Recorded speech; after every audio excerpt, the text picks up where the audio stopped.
क्या आपने कभी सोचा है कि खूबसूरती का घमंड कब हमारी कमजोरी बन जाता है?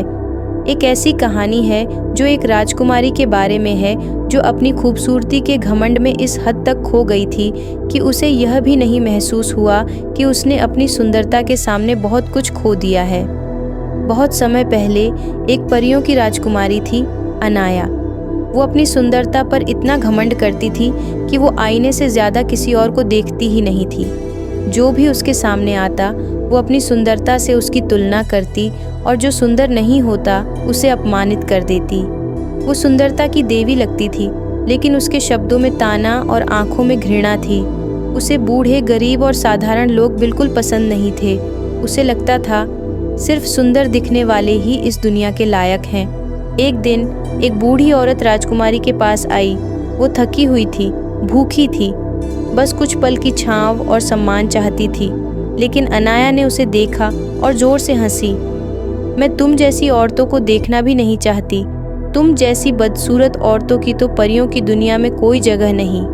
वो अपनी खूबसूरती पर इतना घमंड करती थी कि उसे यह समझ ही नहीं आया कि उसने एक औरत को अपमानित किया। बूढ़ी औरत का दिल दुखा और उसकी आंखों में आक्रोश था।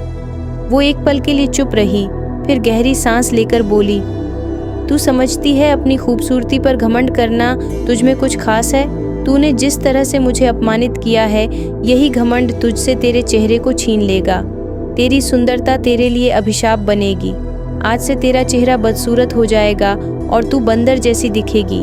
तू महसूस करोगी कि जो तुमने दूसरों को नीचा दिखाया वही दिन तुझ पर भी आएगा। बूढ़ी औरत ने श्राप दिया और राजकुमारी का चेहरा धीरे धीरे बदलने लगा।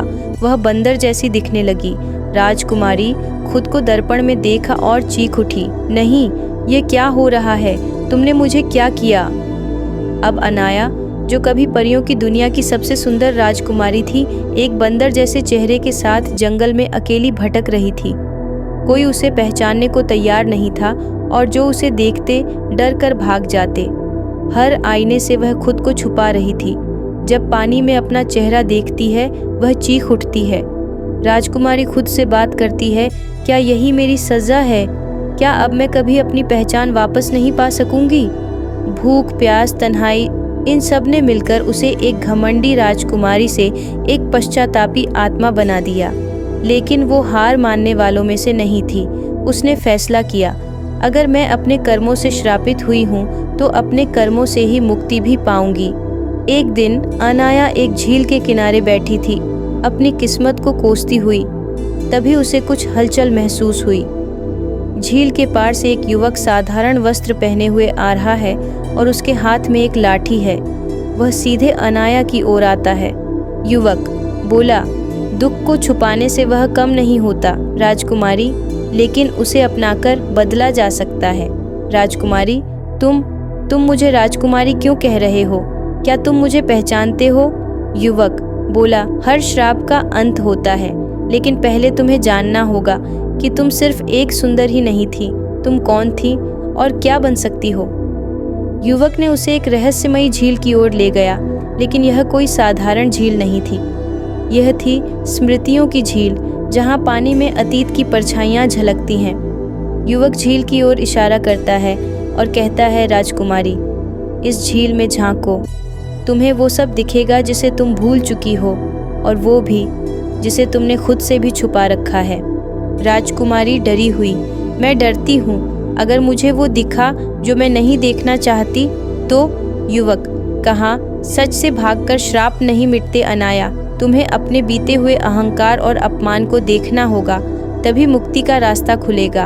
अनाया ने हिम्मत जुटाकर झील में झांका और फिर जो उसने देखा उसने उसकी आत्मा तक को झकझोर दिया।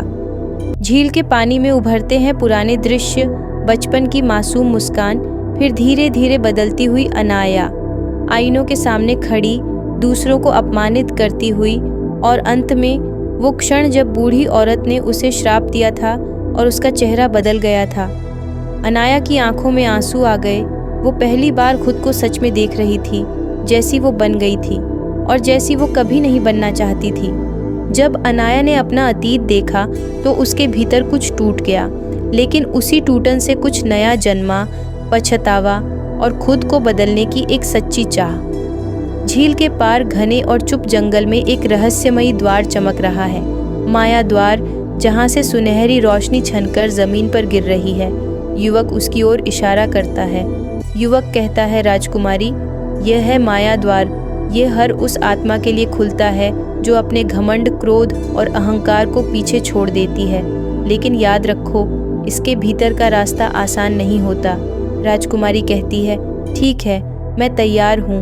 मैं अब वो नहीं बनना चाहती जो मैं थी। मैं अपने भीतर की सच्चाई को पहचानना चाहती हूँ। जैसे ही अनाया ने द्वार में पहला कदम रखा, एक तेज रोशनी में सब कुछ ढक गया।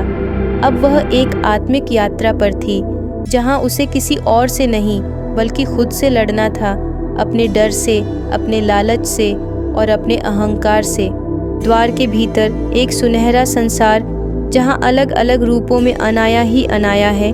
एक रूप उसकी घमंडी छवि, एक डरी हुई मासूम बच्ची, और एक वह रूप जो पवित्र, कोमल और दयालु है। वह एक एक कर अपने हर रूप से आमने सामने होती है। माया द्वार के भीतर अनाया ने खुद से आंख मिलाई। वो हर उस दर्द से गुजरी जो उसने औरों को दिया था, हर उस चेहरे से मिली जिसे कभी नज़रअंदाज किया था। एक ओर वह बूढ़ी औरत रोती हुई, आंखों में पीड़ा। दूसरी ओर छोटी बच्ची बनी अनाया, बारिश में भीगती, कांपती, अकेली, जैसे वह खुद अपने ही कर्मों के साये में खड़ी हो। अनाया धीरे कांपती आवाज़ में, मैंने दूसरों को कितना तोड़ दिया, जबकि मेरे अंदर भी एक टूटी हुई आत्मा थी। अब वह पूरी तरह से टूट चुकी थी, लेकिन उसी टूटन में जन्म हुआ एक नई अनाया का, जो पहली बार सिर्फ बदलना नहीं बल्कि बेहतर बनना चाहती थी।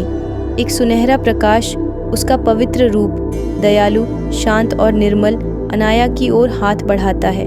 और जैसे ही अनाया ने उसका हाथ थामा, एक चमत्कार घटा। उसका श्रापित चेहरा धीरे धीरे फिर से इंसानी रूप में बदलने लगा। अब राजकुमारी के चेहरे पर कोई घमंड नहीं था। अब नए रूप में अनाया, उसका चेहरा अब सौम्य और शांत था, और उसकी आंखों में सच्ची दया और समझ थी। वह अब पूरी तरह से बदल चुकी थी, न सिर्फ बाहरी रूप में बल्कि भीतर भी। वह जान चुकी थी कि अपनी सुंदरता पर घमंड करना कितनी बड़ी भूल थी, और सच्ची सुंदरता तो दिल और आत्मा में होती है। युवक ने बोला, अनाया, तुमने अपने दिल से वो सबसे बड़ा बोझ उतार फेंका है। अब तुम असली सुंदरता को देख और समझ सकती हो। अनाया मुस्कुराकर, अब मुझे समझ आया कि असली बदलाव चेहरे पर नहीं, आत्मा में होता है, और अब मैं इस सच्चाई को सबके साथ बांटूंगी। अनाया उसकी तरफ देखकर धीरे से पूछती है, क्या तुम हमेशा मेरा साथ दोगे? युवक मुस्कुराते हुए उसका हाथ थामता है। हाँ, हमेशा। दोनों एक साथ आगे बढ़ते हैं। अनाया ने राजमहल छोड़ दिया और एक शांत जंगल में खुद अपने हाथों से एक आश्रम बनाया। अब वो बच्चों को पढ़ा रही है, वृक्ष लगा रही है और बुजुर्गों की सेवा कर रही है। वही लोग जिन्हें देखकर वो कभी नफरत से मुंह मोड़ लेती थी, आज उसे देखकर मुस्कुराते हैं। एक वृक्ष के नीचे खड़ी है वही बूढ़ी औरत जिसने अनाया की जिंदगी बदल दी। अनाया हाथ जोड़कर, माँ, आपने मुझे मेरी असली पहचान से मिलवाया। बूढ़ी औरत, श्राप नहीं था बेटी, वो तो एक आईना था जिसमें तूने खुद को पहली बार देखा। आज हर मुस्कान में अनाया का अक्स झलकता है, जैसे सौंदर्य ने खुद उसके रूप में जन्म लिया हो। अब वह सिर्फ एक सुंदर राजकुमारी नहीं बल्कि एक प्रेरणा है, एक सशक्त स्त्री जिसने खुद को बदला और दुनिया को अपनी सच्चाई और प्रेम दिखाने के लिए तैयार खड़ी है। अगर आपको ये कहानी पसंद आई हो तो कृपया लाइक करें, सब्सक्राइब करें और शेयर करें। हमारे साथ जुड़े रहें। ऐसी ही और प्रेरणादायक कहानियाँ लेकर हम फिर आएंगे।